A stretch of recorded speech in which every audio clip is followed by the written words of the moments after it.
हम नए income tax bill के बारे में बात करेंगे जो 13 फरवरी 2025 को लोकसभा में इंट्रोड्यूस किया गया है। और ये अभी पूरी हिस्ट्री देखेंगे कि ये कौन सा बिल है, ठीक है।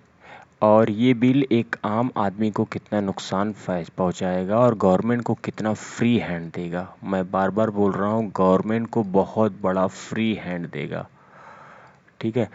क्या गवर्नमेंट क्यों देगा, मैं आपको बता रहा हूँ। यह आपके पास जो भी वर्चुअल डिजिटल टर्म है, ये गवर्नमेंट कह रही है कि अगर गवर्नमेंट को शक हुआ वर्चुअल डिजिटल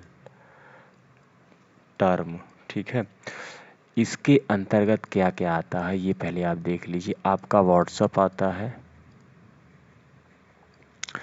आपका ईमेल आता है, आपका ट्रेडिंग अकाउंट आता है, ठीक है। आपका वो आता है, क्या कहते हैं,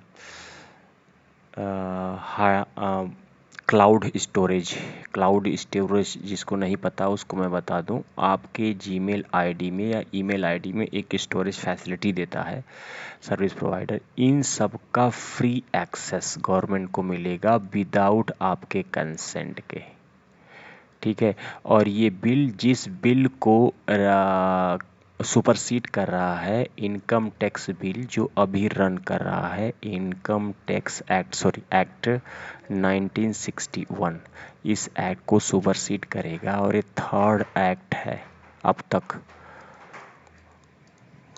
इंडिया में। और मैं पूरी हिस्ट्री देखूंगा कि किस तरह से जो है ये एसेस देगा गवर्नमेंट को आपके एक एक चीज़ को विदाउट एनी नोटिस, सम्मन और वारंट। सबसे ज़्यादा इम्पॉर्टेंट यह है कि ये जो बिल है विदाउट एनी नोटिस, ठीक है, और सम्मन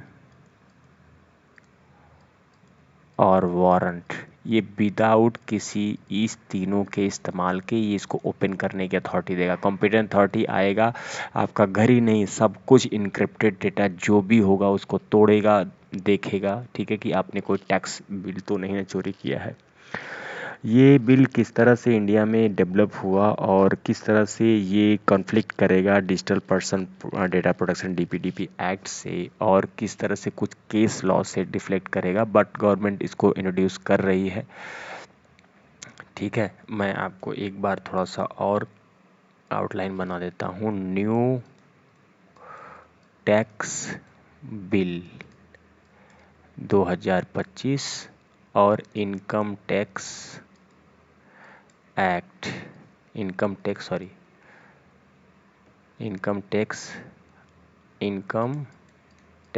एक्ट 1961। अभी तक जो भी लोग टैक्स भर रहे हैं, हम लोग जो टैक्स भर रहे हैं, ये रनिंग है, ठीक है, ये रनिंग है। इसमें क्या थोड़ी फ्री हैंड दिया जा रहा है जो कॉम्पिटेंट अथॉरिटी है स्टेट को, ये इसमें देखेंगे। ये 13 फरवरी विंटर सेशन में 2025 को लोकसभा में गया है, इसका विरोध किया गया तो ये स्टैंडिंग कमेटी के पास गया है, बट ये होगा, ठीक है।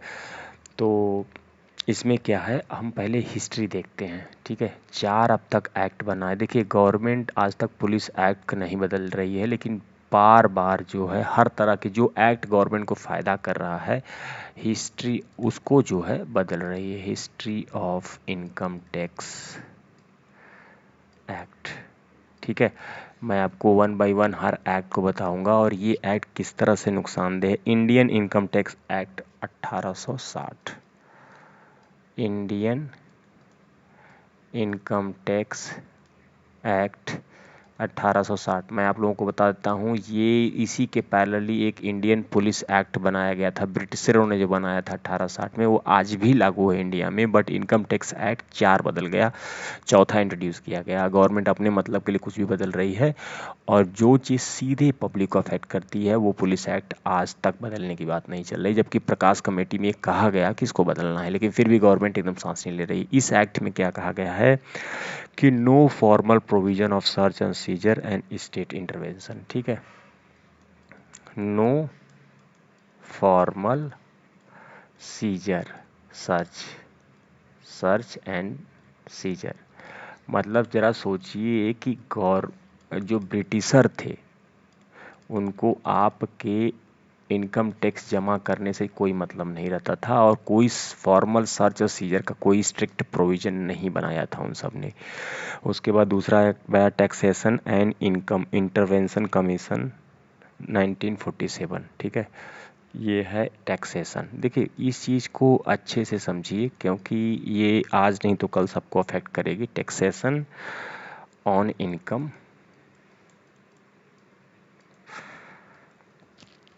इन्वेस्टिगेशन कमीशन, इन्वेस्टिगेशन कमीशन, ठीक है, 1947 स्वतंत्रता के समय। इस जो ये एक्ट आया इसमें क्या बदलाव किया गया? No explicit search and seizure provision, मतलब नो एक्सप्लिसिट,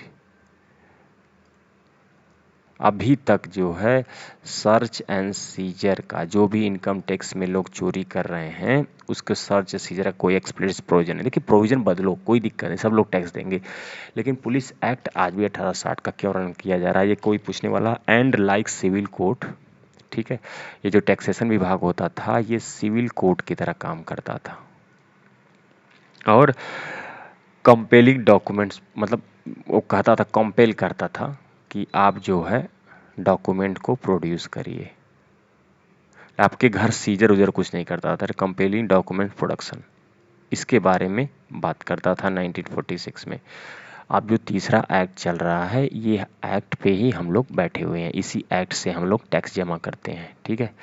तीसरा एक्ट है income tax act 1961, income tax act 1961। इस एक्ट में क्या कहा गया है? First legal codification of search and seizure, मतलब सर्च एंड सीजर का पहला कोडिफिकेशन किया गया। तभी तो देखें कि वो जो मूवी आई थी जिसमें अनुपम खेर और वो Akshay Kumar income tax officer बन के घर में घुस जाते थे, तो पहला कोडिफिकेशन किया गया सर्च सीजर में, competent officer empower to enter, ठीक है। जो कॉम्पिटेंट अथॉरिटी होती थी इम्पावर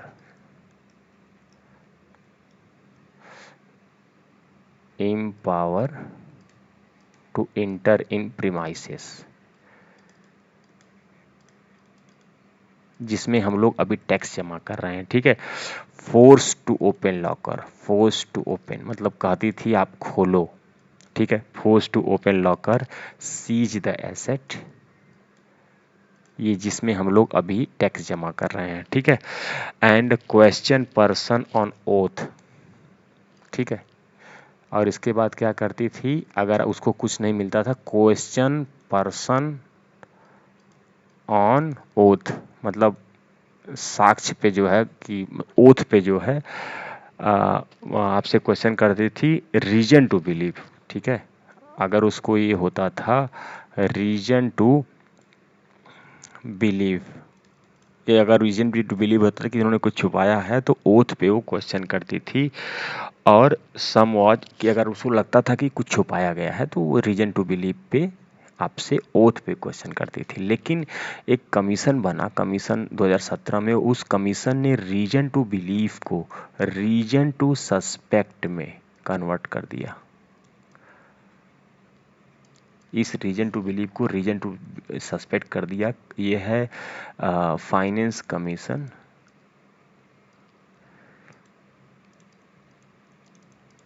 2017 के कमीशन ने रीजन टू बिलीव को रीजन टू सस्पेक्ट में कन्वर्ट कर दिया, ठीक है।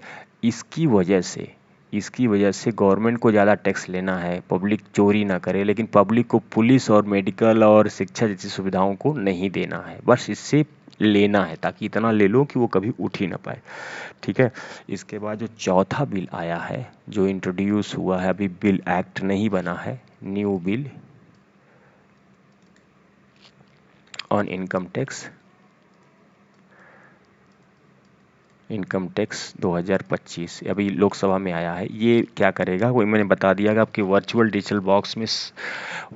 डिजिटल बॉक्स जो याद रखिएगा, ये बहुत ब्रॉड टर्म है डिजिटल बॉक्स। उनको जो भी डिजिटल कुछ भी मिलेगा जो है ना, उन सबको वो विदाउट आपके परमिशन एक्सेस करेंगे। ये बहुत ब्रॉडर टर्म है, ठीक है।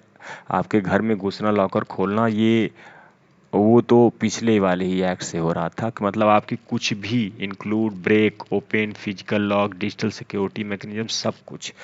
एग्जाम्पल के लिए मैं आपको एक चीज़ बता देता हूँ कि इनके पास क्या पावर आ जाएगी। मान लीजिए आपके व्हाट्सअप में आपने अपने गर्लफ्रेंड या दोस्त से हिस्ट्री वाले चैट में ये बात किया है, ठीक है। क्या बात किया है कि I earn 50 lakhs on trading on crypto.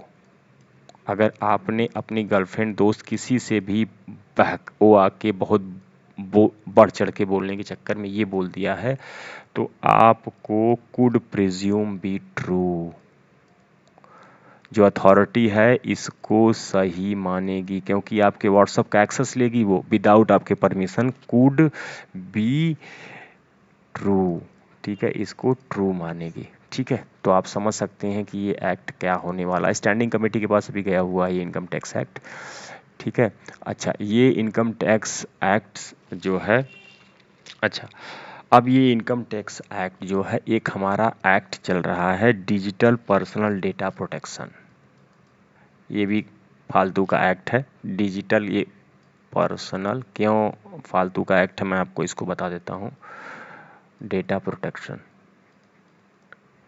आप इसको आराम से सुनेंगे तो मैं आपको बताऊँ, डीपीडीपी एक्ट कहा जाता है। ये 2000 अभी रिसेंट चल रहा है ये एक्ट, सन एग्जैक्ट मुझे याद नहीं। इसमें क्या है कि सेक्शन 4, 5 एंड 6 ये कहता है कि आपका डेटा स्टोर जो रहेगा आपके बिना अथॉरिटी के, विदाउट लॉफुल मैनर एक्सेस नहीं किया जाएगा, और वो केवल और केवल ओनली विथ कंसेंट। इसलिए आप देखेंगे कि जब भी आप आधार का लिंक डालते हैं और आधार का नंबर डालते हैं, वो ओटीपी आता है तो आपसे कंसेंट मांगता है। मतलब ये थर्ड पार्टी के लिए कंसेंट आप देंगे तभी आपके इस डेटा को, आधार के डेटा को कोई थर्ड पार्टी फेच कर पाएगा, ठीक है।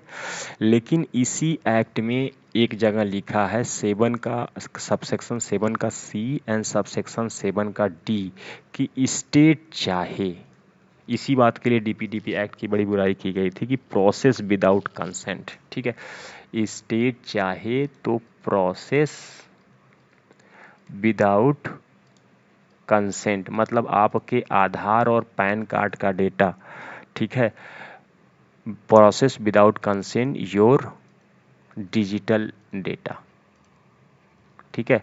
मतलब अगर स्टेट चाहे तो आपके आधार पैन कार्ड का डेटा विदाउट आपके कंसेंट वो ले सकती है, आपको उसमें कंसेंट की जरूरत नहीं। ये सिर्फ और सिर्फ थर्ड पार्टी के प्रोटेक्शन की बात करती है डीपीडीपी एक्ट। तो याद रखिएगा, ये डीपीडीपी एक्ट अब किसी भी हालत में इस नए उस एक्ट का विरोध नहीं करने वाला है, ठीक है। ये तो आप समझ लिए होंगे। अब हम कुछ केस लॉ देख लेते हैं कि क्या कोई केस लॉ जो है issue and challenges, Puranmal versus director of inspection, ठीक है। ये मैं 1 बाई 1 एक्ट बताता हूँ आपको, सॉरी केस लॉ बताता हूँ कि क्या ये केस लॉ इसको प्रोटेक्ट करता है या कुछ हिंड्रेंस पैदा करेगा इन नए बिल का।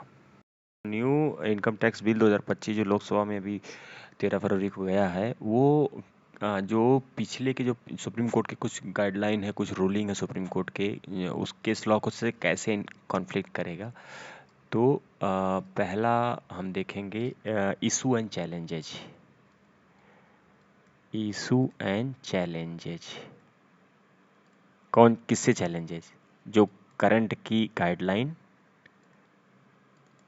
Versus new income tax bill 2025 जो अभी लोकसभा में गया है। बिल इसलिए कह रहा हूँ क्योंकि अभी पास नहीं हुआ है। बिल एक्ट कैसे बनता है आपको पता है, नहीं पता है तो आप सर्च करके देख सकते हैं, मेरा भी वीडियो है किसी और का भी, ठीक है। तो इसमें पहला केस लॉ है, पूरनमल वर्सेस डायरेक्टर ऑफ सन 1971, ठीक है। Puranmal versus director of inspection 1971, ठीक है। इस केस में कहा गया, इस केस में सुप्रीम कोर्ट ने कहा, सुप्रीम कोर्ट ने रिट्रिएट किया, ठीक है, रिट्रिएट किया previous ruling MP Sharma versus state NCT Delhi. इसमें एमपी शर्मा के रूलिंग को रिट्रिएट किया 1953 में। ये जो अभी वाला रनिंग एक्ट चल रहा है 1961, उससे पहले रूलिंग आई थी। सच इंट्रूसिंग पावर लेजिटिमेट इंटरेस्ट कह रहा है कि जो इंट्रूसिव पावर है, इंट्रूसिव पावर मतलब किसी के इलाके में घुसने की पावर, मतलब किसी के प्राइवेट राइट में घुसने की पावर, किसी इनकम टैक्स के घर में घुसने की, मतलब किसी को लगता है कि पैसा रखा गया है तो घर में घुसना, लॉकर तोड़ देना, ये जो इंट्रूसिव पावर है, ठीक है। लेजिटिमेट इंटरेस्ट, स्टेट इंटरेस्ट होना चाहिए, लेजिटिमेट। सुप्रीम कोर्ट ने कहा कि स्टेट के इंटरेस्ट में होना चाहिए, ना कि किसी के पर्सनल इंटरेस्ट में, ठीक है। लेजिटिमेट इंटरेस्ट में होना चाहिए और maintain economic and social order, ठीक है। ऐसा नहीं कि किसी के घर पे रेट मारने गए हो और इकोनॉमिक और सोशल ऑर्डर ही बिगाड़ दिए। Maintain economic and social order को मेंटेन रखना है आपको, ठीक है। वो उस समय रहा होगा, एमपी शर्मा का आप केस पढ़ेंगे तो आपको खुद ही समझ में आएगा कि सुप्रीम कोर्ट ने ऐसा क्यों कहा। और उस समय ये कहा गया था कि सेक्शन 132, जो ये पुराने एक्ट का है, अभी जो रनिंग एक्ट है 1961 इनकम टैक्स एक्ट में, ये है कि act still stand an overrule and, ठीक है। कह रहा कि ये एक्ट अभी भी अन ओवर रूल है। अन ओवर रूल का मतलब ये एक्ट प्रिवेल है over to any private citizen, ठीक है। किसी के घर में घुसना है तो ये अन ओवर रूल है, इसको अभी भी किसी भी जजमेंट ने क्रॉस नहीं किया है या कंट्रोल नहीं करने की कोशिश किया है, ठीक है। तो ये कह रहा है कि act still stand an overrule and जो नया वाला एक्ट आया है, ये नया वाले एक्ट में जो सेक्शन 247 ऐड किया गया है, जो न्यू वाला एक्ट है इनकम टैक्स एक्ट में, सेक्शन 247 का sub clause 1 sub clause B का थर्ड पार्ट क्या कह रहा है कि बाईपास कंसेंट एंड पासवर्ड। ये टोटली बाईपास की बात कर रहा है, बाईपास कंसेंट। पब्लिक के कंसेंट की कोई वैल्यू नहीं, आपका घर भी तोड़ा जाएगा, आपके प्राइवेट डिजिटल स्टोरेज भी तोड़े जाएंगे, आपके कंसेंट वंसेंट का कोई मतलब नहीं। पास कंसेंट एंड पासवर्ड, आपके पासवर्ड आपसे पूछा नहीं जाएगा, आप नहीं बताओगे तो कूटा भी जाएगा, और नहीं तो इनक्रिप्टेड होगा तो तोड़वा दिया जाएगा किसी हैकर से, ठीक है। एंड रेस कॉन्स्टिट्यूशनल स्क्रूटनी कह रहा है कि अब जो आएगा कॉन्स्टिट्यूशनल स्क्रूटनी होगी, कॉन्स्टिट्यूशनल स्क्रूटनी होगी किसके बीच में, न्यू एक्ट और पुट्टा स्वामी का एक जजमेंट है, उसके 4 फोल्ड लॉ वो है, मतलब 4 फोल्ड उसके जो है 4 फोल्ड पिलर हैं, 4 फोल्ड टेस्ट हैं, वो 4 फोल्ड टेस्ट से इसको स्क्रूटनाइज किया जाएगा न्यू बिल को, ठीक है। न्यू बिल को स्क्रूटनाइज किया जाएगा और ये जज किया जाएगा कि ये बिल जो है राइट टू प्राइवेसी